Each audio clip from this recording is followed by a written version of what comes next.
The Three Flowers of Florencio Mansion. Chapter 5, Good Girl. Yaya, come here. I have a utos to you. Biglang natarante naman ako dahil sa pagtawag ni Kainzo sa pangalan ko. Isang linggo na pala ako ngayong natrabaho bilang yaya nila. At kung malala na sila nung unang araw pa lang, mas malala pa sila ngayong malaya na silang nauutusan ako. Minsan nga nakakaiyak na lang kasi ang dami nilang utos at sabay-sabay pa silang tatlo kaya nahihirapan akong piliin kung ano ang uunahin kong sundin. Kapag kasi sinunod ko yung isa, tiyak na magagalit naman iyong isa, kaya, hey! Nakaka-bonus. Ano na naman ba? Bonus na saad ko.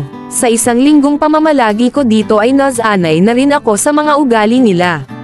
Sinasagot-sagot ko sila pero wala naman silang pake at kahit hindi ko sila minsan nire-respeto ay wala silang nagagawa kasi nung isang beses na nagsumbong si Kainzo sa mommy nila na biglang napagtaasan ko siya ng boses pero tumawa lang ang mommy niya at pinuri ako kasi ako lang daw ang kayang pag-alitan sila. Bilhan mo nga ako ng ice cream. I'm really craving for it na, Marteng sabi niya. Napairap naman ako dahil sa inis. May ice cream naman sila dito sa ref nila pero gusto lang talaga niya akong pahirapan. Ang init pa naman ngayon sa labas. Boset, masusunod, kamahalan, sarkastiko kong turan at minura-mura siya sa aking isip. Ay, nakalimutan ko palang humingi ng pera. Sir, pera po pala, asaan? May kinapa naman siya sa kanyang bulsa at saka inabot sa akin ang 1,000 piso. Wow! Rich kid nga naman. Tumawa ako ng mahina. What's funny? Tinaasan niya ako ng kilay sabay pamewang. Wala, natatawa lang ako kasi 1,000 agad ipapadala mo, hindi naman aabot sa 500 yung presyo ng isang bucket ng ice cream. Inirapan niya lang ako ulit. Ang cheap mo kasi kaya ganyan ka. Ang liit kaya ng 1,000. OA ka lang talaga, hindi ka kasi rich. Banat niya na hindi ko naman ikinatuwa. Pisti talaga. Panira ka ng mood. Aalis na ako, sir. Anong flavor ang gusto nyo? Naging malamig ang boses ko at naging matigas ang tingin ko sa kanya. Nag-isip naman siya. Cookies and cream na lang, please. Tumango lang ako at iniwan na siya doon. Namemersonal Nakakaimbyerna. Matapos kong bumili ng ice cream na hinahanap niya ay agad ko iyong ibinigay sa kanya. Heto po ang sukli nyo. Iaabot ko na sana ang pera kaso umirap lang siya at naglakad na papalayo. It's yours na, cheap sis. Pahabol niyang sigaw habang naglalakad siya papalayo. Nagpikit balikat na lang ako at isinuksok sa suot kong pants ang pera. Sayang naman kung tatanggihan ko pa. Grasya na mag-iinarte pa ba? Yaya, come here po. Narinig ko namang sigaw ni Graiko mula sa kanya kwarto. Sa 1 linggong pamamalagi ko dito ay alam ko na ang mga tunog ng boses nila at kung saan ang mga kwarto nila at kung anong hilig nilang gawin sa bahay. Yes, sir. Papunta na po. Dali-daling umakyat ako sa mataas na hagdan at patakbong lumapit sa hamba ng pinto ng kwarto niya. Good. Andyan ka na pala, sabi nito nang makita akong hingal na nakatayo sa pinto ng kwarto niya. Ano po bang utos nyo, kamahalan? He just sked and rolled his eyes. I need you to help me answer this homework of mine. Bigla naman akong kinabahan. Gaga, wala akong alam sa mga ganyan-ganyan. Ang bobo ko kaya sa klase namin. Hindi din ako nakapagtapos kaya imposible talagang matutulungan ko siya. Gusto ko sanang sabihin na hindi ko alam ang mga ganon pero nakakabanos kasi. Baka kapag nalaman nilang ang obab ko, asarin na naman nila akong dalawa ni Kainzo. Palagi pa naman silang nagtitim tuwing aasarin ako kaya wala ako palaging laban sa kanila. Sir, ano po bang assignment iyan at hindi nyo kayang sagutan? Tense na tanong ko habang pasimpleng kinukuskus ang aking mga daliri. It's math At nang marinig ko ang salitang iyon ay feeling ko parang binaon ang mga paa ko sa lupa at hindi ako makagalaw. Math, talaga lang ha. Sure kang ako ang ipapatutor mo. Baka bumagsak ka na lang bigla. Sige, sir. Itatry ko po. Medyo mahina din po kasi ako dyan kaya baka matagalan din ako sa pagsagot. Yaya lang ako, Naging #tutor of the day pa talaga ang peg ko. Yay! Thanks, Yaya. Bababa muna ako. I'm hungry kasi kaya kakain muna ako. You answer that muna, ha? Iiwan muna kita dito and don't dare to touch anything. Mahaba pa yata to sa speech presentation ko nung grade 10. Sige, tinignan ko naman ang nakasulat na equation sa notebook at parang masusuka ako dahil puro numbers ang nakalagay. Nakakahilo talaga kapag numbers ang tinitignan eh. Lumipas pa ang ilang minuto nang hindi ko pa rin makuha ang tamang sagot.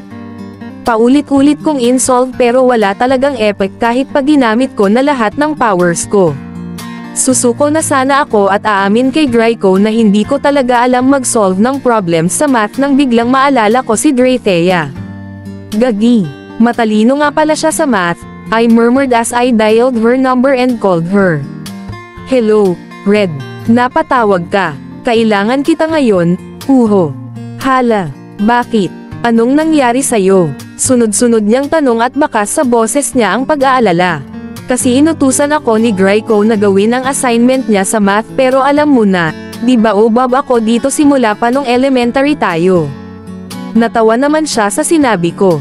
Patulong naman, ang hirap kasi. Sumasakit na litid ko sa ulo kakaisip kung paano to is-solve.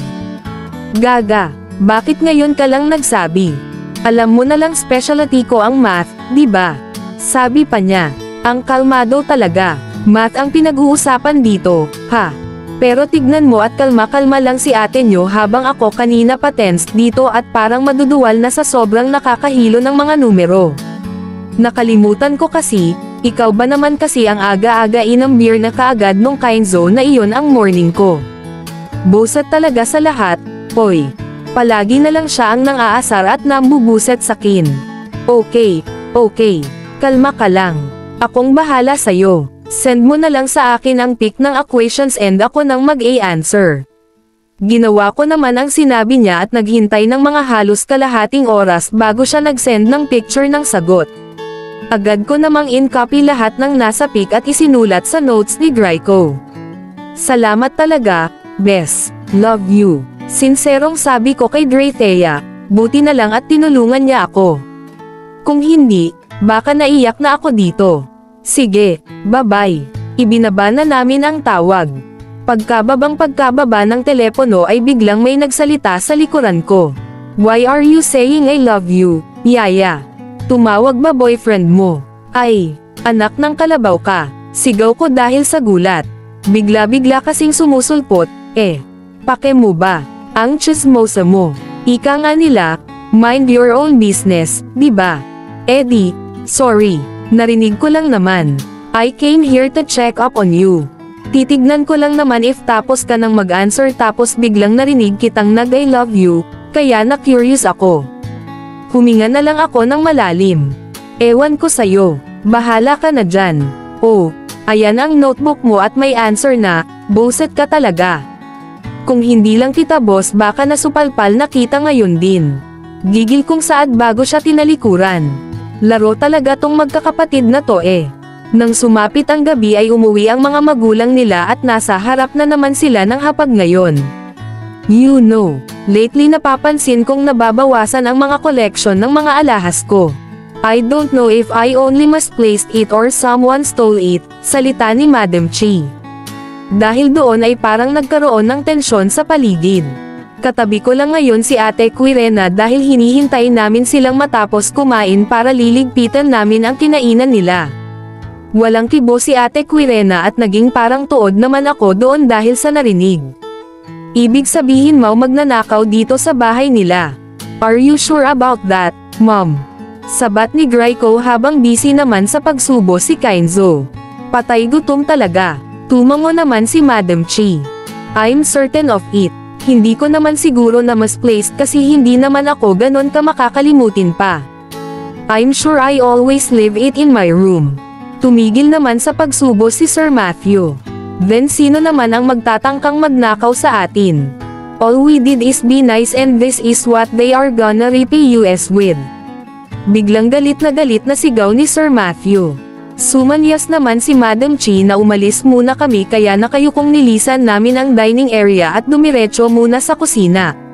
Nakakatakot naman pala dito. May nakawan pa palang nagaganap dito kahit ang higpit ng security nila. Sabi ko kay Ate Quirena. Tumango naman siya. Nagulat nga rin ako. Sino naman kaya ang gagawa nun eh? Ang bait naman ni na Madam at Sir sa atin. Sumang-ayon naman ako sa kanya. Makalipas ang ilang minuto ay biglang lumapit sa akin si Sir Draco. Medyo namumula ang mukha niya at pumupungay ang kanyang mga mata. Oh, hey. Good to see you here, Red.